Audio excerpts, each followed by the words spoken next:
சண்முகபரணி சீரியலில் இன்றைக்கி என்ன நடக்க போதும் பார்க்கலாம் வாங்க. எபிசோட் வேறு லெவலில் மாசாக இருந்துச்சுன்னே சொல்லலாம். ஸ்கிப் பண்ணாமல் ஃபுல்லோடையும் கேளுங்க. அதுக்கு நான் இந்த வீடியோ பிடிச்சிருந்துச்சுன்னா லைக் பண்ண பாருங்கள். ரொம்ப பிடிச்சிருந்துச்சுன்னா நம்ம சேனலுக்கு வந்து சப்ஸ்கிரைப் பண்ணி கண்டினியூஸாக ஆதரவு வந்துட்டாங்க. ஆனால் நான் உன்னோட தகழ்ச்சியாக வந்திருக்கேனே, தயவு செஞ்சு என்னோடய ஆசையெல்லாம் நிறைவேற்றி வைப்பியா? எதுக்கு வந்திருக்கேன்னு சொல்லு. அதுக்கப்புறம் ஆசையை நிறைவேற்றலாமா இல்லையாமான் நான் முடிவு பண்ணிக்கிறேன். அங்கே உனக்கு எதுவும் பிரச்சனைனா சண்முகத்தை அனுப்பிச்சி வச்சு தீர்த்து வைக்கிறேன். அதான் என்ன பண்ண முடியும். இங்கேருந்து எதையும் நான் கொடுக்க மாட்டேன். நீ எதுக்காக வந்திருக்கேன்னு என்னால் யூகிக்க முடியுதுங்கிற மாதிரி வைகுண்டம் வந்து பேசுகிறாங்க. அண்ணா கரெக்டாக புரிஞ்சுக்கிட்ட, என் மருமகளை எனக்கு கொடுன்னு, அதுக்கு தான் வந்திருக்கேன். என்ன அத்தை பேசுகிற அப்படின்னு சொல்லி அங்கே இருக்கிறவங்களாம் பேச ஆரம்பிச்சிட்டாங்க. உனக்கு மனசாட்சியே கொஞ்சம் கூட இல்லையா?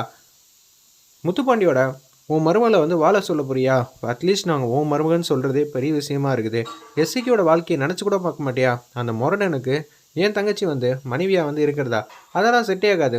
ஒரு பொண்ணை வந்து அங்கே கட்டி கொடுத்து நான் படுற அவஸ்தை போதும், கை கட்டி நிற்கிறது.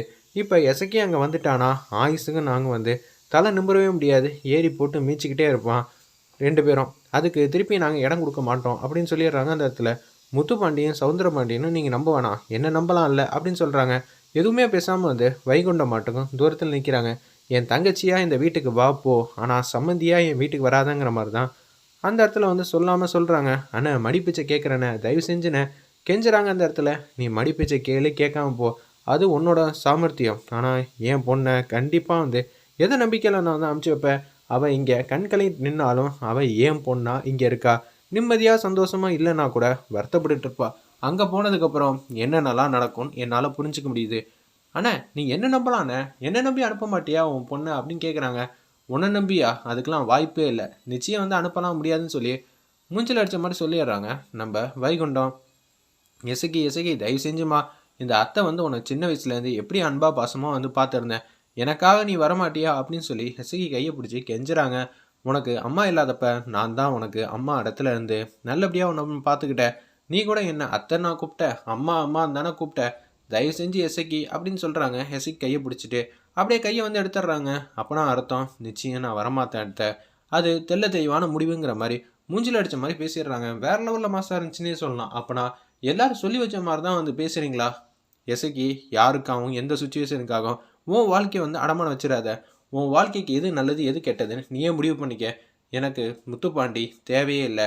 அந்த வீட்டுக்கு என்னால் வரவே முடியாது, மன்னிச்சிடத்த. எனக்கு உன் மேலே மிகப்பெரிய நம்பிக்கை இருக்குது. ஆனால் நீ இப்போ புள்ள பாசத்தில் வந்திருக்க. எனக்கு அத்தைங்கிற சொந்தத்தில் வரல. என்னடி பேசுகிற? நான் உனக்கு எப்படி இருந்தாலும் வந்து அத்தை தானே. ஆமாம், ஆனால் இப்போ நீ கொஞ்சம் கொஞ்சமாக வந்து அந்த பக்கம் வந்து தாவிட்டல அப்படின்னு சொல்லி எசக்கி வந்து சூப்பராக பேசிகிட்டு இருக்கப்ப சண்முகம் வந்து வீட்டுக்கு வந்துடுறாங்க. செம மாதம் இருந்துச்சுன்னே சொல்லலாம். என்ன அத்தை, அங்கே எதுவும் பிரச்சனையாக உனக்கு? சொல்லு, ஏதாவது செய்கிறேன். எசக்கியை அந்த வீட்டுக்கு மருமகளாக வந்து கூட்டிகிட்டு போகலான்னு சொல்லிட்டு தான் வந்திருக்காங்கன்னு பரணி சுற்றி இருக்கிற தங்கச்சியெல்லாம் சொல்லிட்டாங்க. உனக்கு வேறு வேலையே இல்லையா? என்ன புள்ள பாசத்தில் வந்து பேசுறியா அப்படின்னு சொல்லி சண்முகம் வந்து பேசுகிறாங்க. டேய், நான் என் மருமகளோட தான் இந்த வீட்டை விட்டு போவேன், அது யாராலையும் தடுக்க முடியாது. அத்தை தெரிஞ்சு பேசுறியா தெரியாமல் பேசுறியான்னு தெரில. எனக்கு வர கோவத்துக்கு வந்து நான் என்ன செய்வேன்னு எனக்கே தெரியாது. நீ ஒவ்வொரு வாட்டி வந்து உன் மூத்த பிள்ளையை காப்பாற்றினால தான் அவன் உயிரோடையே இருக்கான். இல்லாட்டி அவன் எப்பயே என்கிட்ட அடிபட்டு போயிருப்பான். என்ன நினச்சிட்டு இருக்கான் அவன் பிள்ளை? இஷ்டத்துக்கு வந்து ரத்னா பின்னாடி வந்து சுற்றிக்கிட்டே இருந்தான்.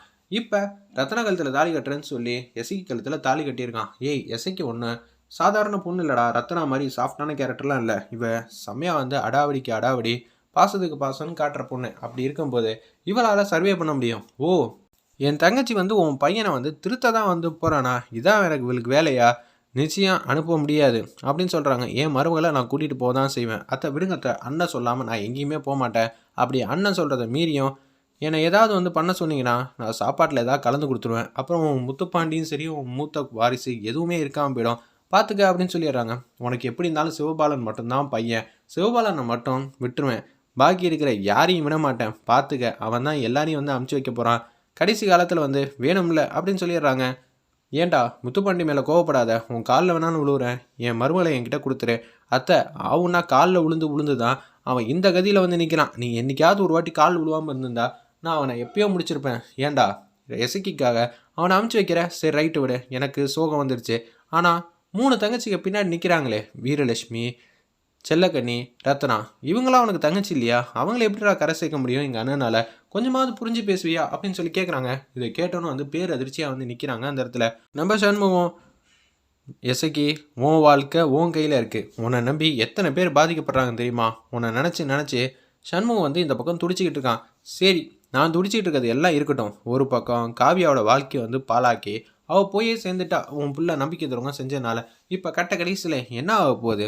எல்லாருக்கும் வந்து சுகந்தானம் மிஞ்சிச்சு. நான் இல்லைன்னு சொல்லவே இல்லையே, அதுக்குன்னு என் மருமகளை வாழ விடாமல் இங்கேயே வச்சுக்க முடியுமா? அத்தை, இன்னொரு வாட்டி இந்த வீட்டுக்கு அத்தையாக வந்துட்டு போ. ஆனால் சம்மந்திங்கிற முறையில் இந்த பக்கம் வந்தேன்னு வச்சுக்கேன், எனக்கு என்ன சொல்கிறதுன்னு தெரில. உன் பையனை நம்பி நீ வேணாம் கீழே இறங்கி வரலாம், ஆனால் நான்லாம் கீழே இறங்கி வர முடியாது. அவன் எவ்வளோ பெரிய ஃப்ராடு அயோக்கிய பையன்னு எனக்கு நல்லாவே தெரியும். அவனுக்காக ஏன் தங்கச்சி வந்து கொடுக்க சொல்கிறியா? இதெல்லாம் முடிய வாய்ப்பே இல்லை. இது ஆரம்பம்தான், இன்னும் எவ்வளவோ போக வேண்டியது இருக்குங்கிற மாதிரி அந்த இடத்துல சண்முகம் பேசுகிறாங்க. அப்போனா நீ கடைசி வரைக்கும் இறங்கி வர மாட்டல்ல? வெட்டி வீராப்பாக இருக்கல்ல? வீராப்பு இல்லாத அவன் இப்போதைக்கு தாலி கட்டி எங்கள் மனசெல்லாம் கஷ்டப்படுத்திட்டான்.